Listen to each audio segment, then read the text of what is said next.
My name is Tasos, and I'm a, I'm a recovering designer. I've been clean for about 14 days or so. I haven't had any serious industrial design-related thoughts in that time. And you know what I'm saying is that, and I think you've heard this today, that design is this kind of very powerful drug, that when you get into it, it starts to take over your life. And when you get that hit of having done something, made something new that's so awesome, you've got to get it again. So you're chasing that high forever. And it takes over your life. You're just looking for the next high. So anyway, when I finished studying industrial design, in fact, when I started, it was already trouble for me because it was not seen as a kind of profession that anybody with serious potential should be getting into. I had a lot of trouble from people saying to me, why don't you do something useful with your life? Really. Like, I don't know, be an engineer or a lawyer or something, where you can make some money and have a good life and, you know, do well. And that was good advice, I guess. By the time I finished studying, I kind of agreed with that a little bit because I got some perspective on the prospects for an industrial designer. They didn't look great to me. And so I immediately packed up my bags and went off to London, where I was waiting tables. That's me like 100 years ago when dinosaurs roamed the earth. That's what it looked like to be a waiter. And this is the restaurant I worked at. That's me carrying the plates, and the review starts, one companion was too drunk to have an opinion. So it was a classy place. In fact, I could tell you about the opening night, but that would be a long story. But we had a rumor run through the room, the whole crowd in the room, that the bar was about to run dry. And half of London celebrities stormed the bar to get the last bottle of booze, and we were fighting them off. It was okay. But that's what happened to me. Eventually, I got over myself, and of course, I started a design company, which is today called Terrestrial. I started it together with my wife, and I always tell people, I'm the guy that likes to talk a lot. She actually knows what's going on, and that's kind of true.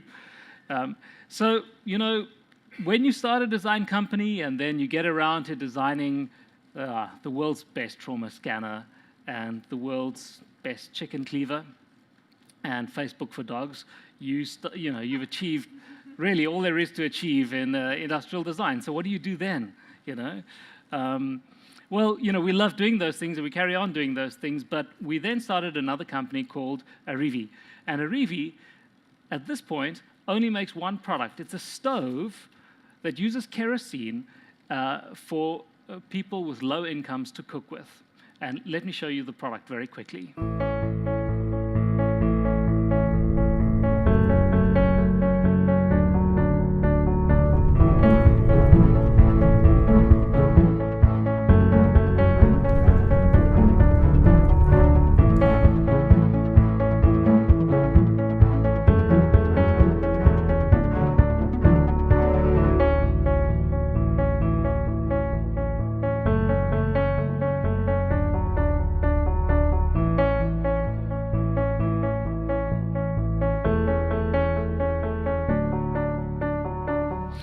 Hopefully you're asking yourself, so okay, great, why? The reason is because more than 60,000 people a year get hurt in paraffin-related accidents in South Africa, and it costs the country a lot of money when that happens.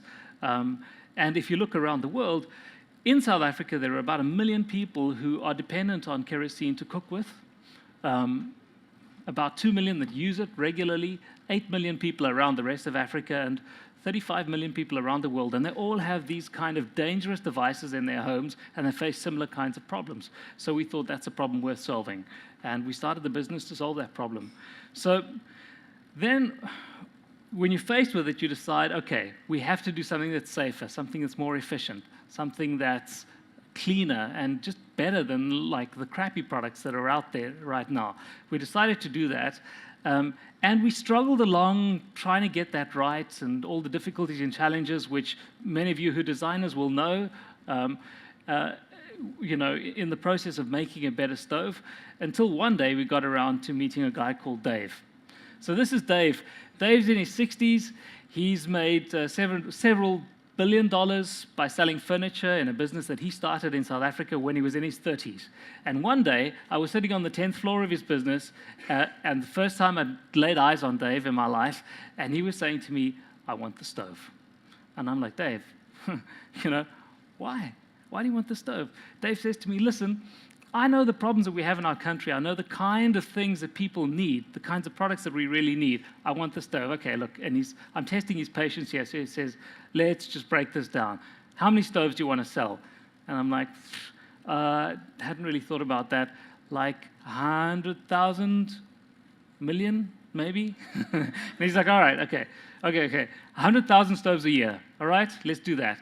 There are 12 months in the year. I own 1,200 stores. And so you're telling me that I need to sell 7 stoves in each of my stores every month, right?" I'm like, "Okay." And he says, "All right, you need a bigger number, my friend."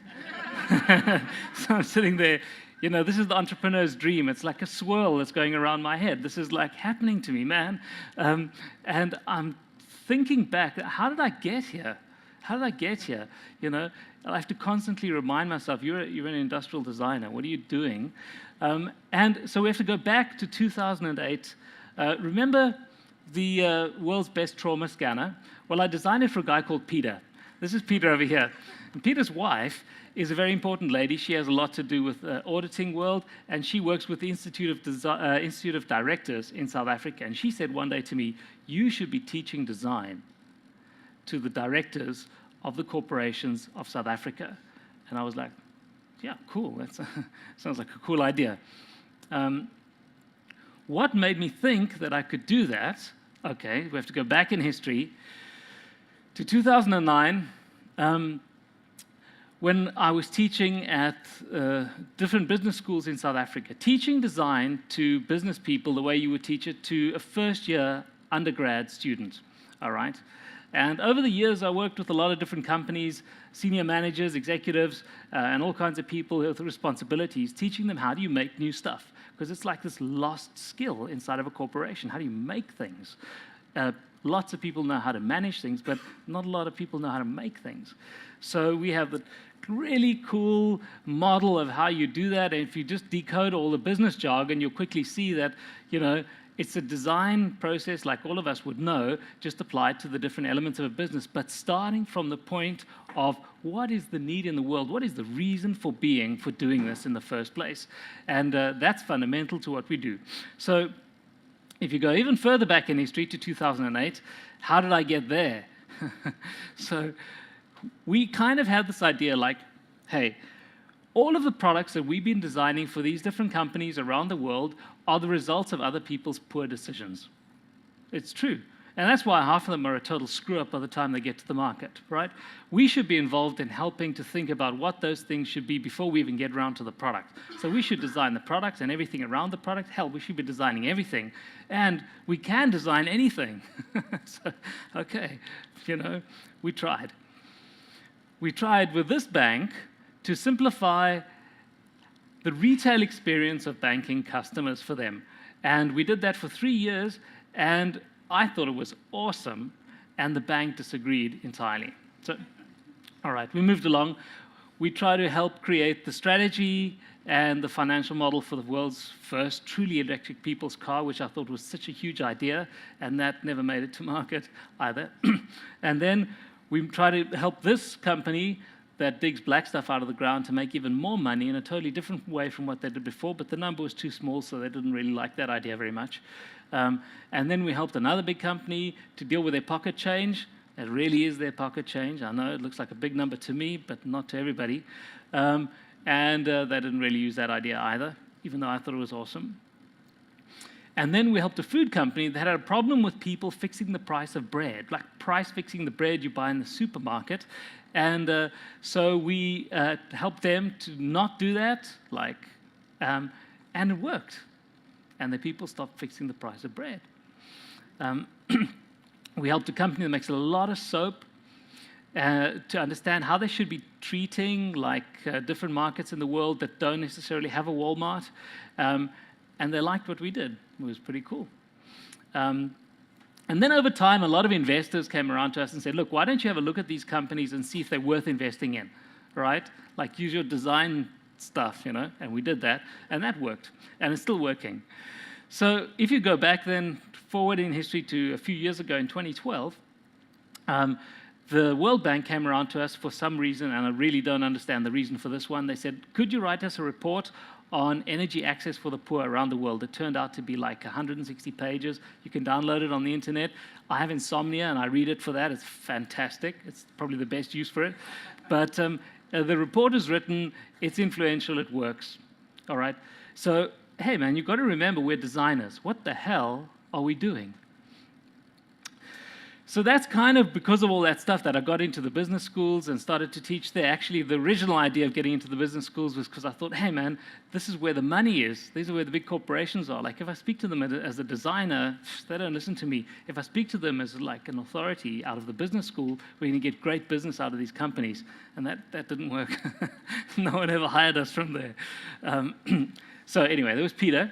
Remember, from the business schools, we got to Peter, and then we got to Peter's wife, Linda, at the Institute of Directors. And so one day, in 2011, I was sitting in a classroom, standing in a classroom, teaching directors of some of South Africa's leading corporations, and some of them were asleep. It happens.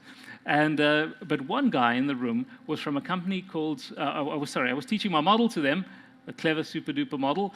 One of them was from a company called JD Group. And JD Group is one of the largest furniture retailers in South Africa. It has 1,200 stores around the country, and it was started by a guy called Dave. So my guy in the classroom says, you've got to meet Dave. He drags me up to the 11th floor, and Dave says to me, I want the stove. All right. That's how we got there. So I'm like, okay, I'm back. That's how I got here. It occurred to me. So Dave said, I want the stove. It took us much longer than we expected. It cost us a lot more than what we expected. It cost a lot of other people more than what they expected. But we're finally making that stove. And this month, we have produced our first 1,000 units that are being sold. It's been made in a factory in Soweto, just outside of Johannesburg. And there they are, starting to come off the production line. Right? So great to see. And we're even rushing to develop an app that can create a direct selling model, because we've changed the business model that we're doing here. We're not only selling through the retailers, we're also selling direct into neighborhoods. And we've got this great app that can link our sellers directly to us, so they can order through our QuickBooks system and whatever. And so we are starting to sell the stoves, and our sales guys are going crazy. They need stock. So I'm like the happiest guy right now. All right. So let's just go through the tick box exercise. Let's check the prosperity checklist. We've developed products for other people, right? Tick. We still do that. We love doing that. It's my crack, my drug. I love it. I've got to keep myself away from it. I've got to pretend that it doesn't mean a big deal. Otherwise, I'm going to get hooked again. We've also done some products for ourselves, and that's worked sometimes. It's mostly not worked, but with the stove, it's working super well right now. We've obviously, in the course of that, had to develop businesses for ourselves, and not because of that, but alongside of that, develop businesses for other people, which has been really amazing stuff. And we've now decided, how are we going to deal with national problems? So what's the next level? What's the next thing that you do?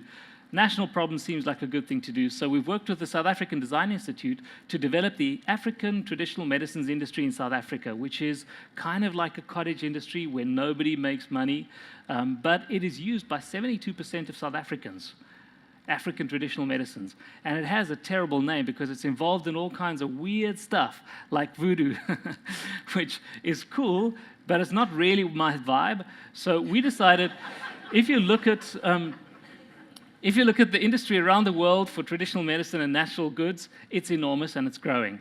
In South Africa, there are lots of modern consumers who know traditional medicines but would like something more modern in the same vein. And so we developed a strategy together with the government to grow it on 88,000 hectares of land, to have a more efficient supply chain across the country.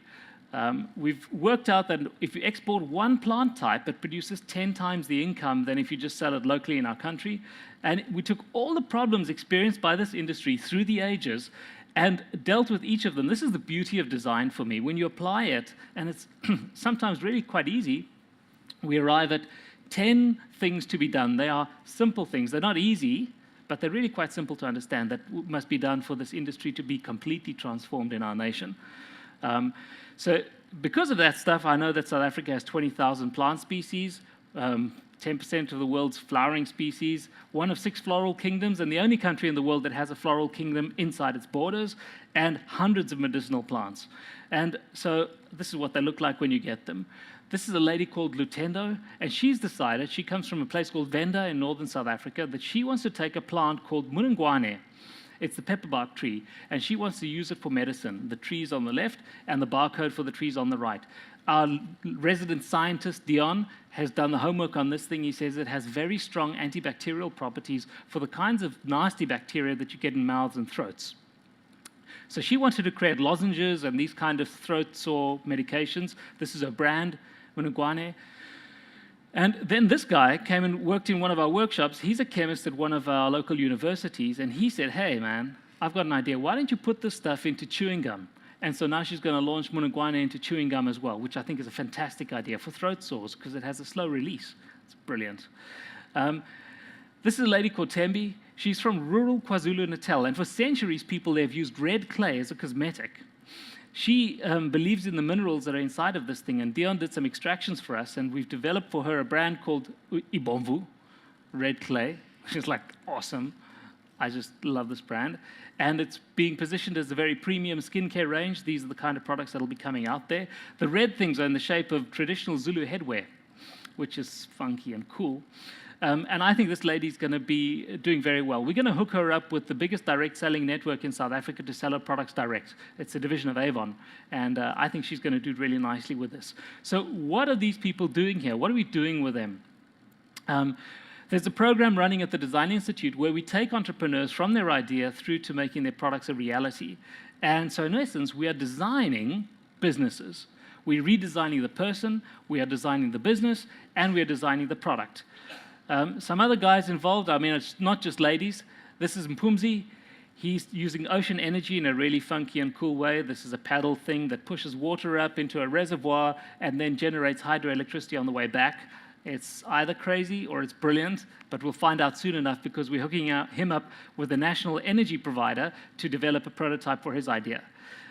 This guy over here, Shelton, has a wacky idea. He's a physicist, and his thing is that you can harvest energy from the air around us because there are radio waves everywhere, right? Cell phone towers are all around us right now, spitting out energy. So this is a remote control for gates and doors that just harvests energy from the ambient air and uses it like that. This guy over here, Sandile, he's got an idea because in South Africa, you got a queue to get into a public hospital. These people are standing in queues, getting infected by other people's diseases. In fact, some really high percentage, like nearly a third of people who stand in these queues of hundreds of people to get to a hospital get infected by other diseases, including TB. So not great. He decided there's no need to queue, and he developed a very simple smartphone application that runs on USSD that can help every person in South Africa to book their appointment and not stand in a queue. And it costs almost nothing to run. It's brilliant. And then I'll let the last guy introduce himself.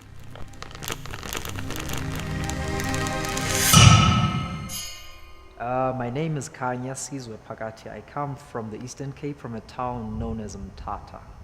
My product is a fire suppression system where you use a capsule that is filled with gas. The capsule is fired, would be fired or thrown by hand into a fire. When it comes into contact with the fire, it should release the gas.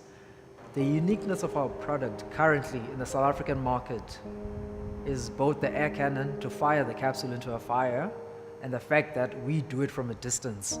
So you can stand 20 meters away and shoot our capsule or shoot the air cannon into a fire. Powders tend to dissipate in a way that won't necessarily help you out of the fire. They don't spread to all nooks and crannies of a fire. So you might find that you release a powder and it'll only be on the surfaces. It won't go under furniture, for example, or in nooks and crannies where the fire is still raging and burning. So that's the reason we don't want to use powders or any kind of solid. A gas gets to every corner in essence. That's why we're looking at gas compounds. That's our main reasoning. Company name is Kochi Anti-Flame. Kochi is spelled K-O-H. It's a Japanese term that basically means anti-flame, anti-fire. The reason I proposed a product on fire is simply because I've seen fires destroy a house completely, where no one could do anything, basically. Some family members as well have been in fires and been injured terribly. So that's why I thought about alleviating the fire issue, making it more safer. All right, so I guess what I wanted to say very briefly then is that design is an amazing way to create prosperity. And if you're a designer, I'd encourage you to take this amazing approach and think of it as broadly as you possibly can, like these guys have, like some of the things that you've seen, and to use it to create prosperity. It's awesome. If you're not a designer, I would say the same thing. Work with designers. They have an amazing way, an amazing tool set that can create prosperity. And work with them, but also learn from them and start to steal their tricks as well. Because I don't think design belongs just to one profession. It's a wonderful thing that every human being has inside. So we can make amazing new things that can create prosperity. Thank you.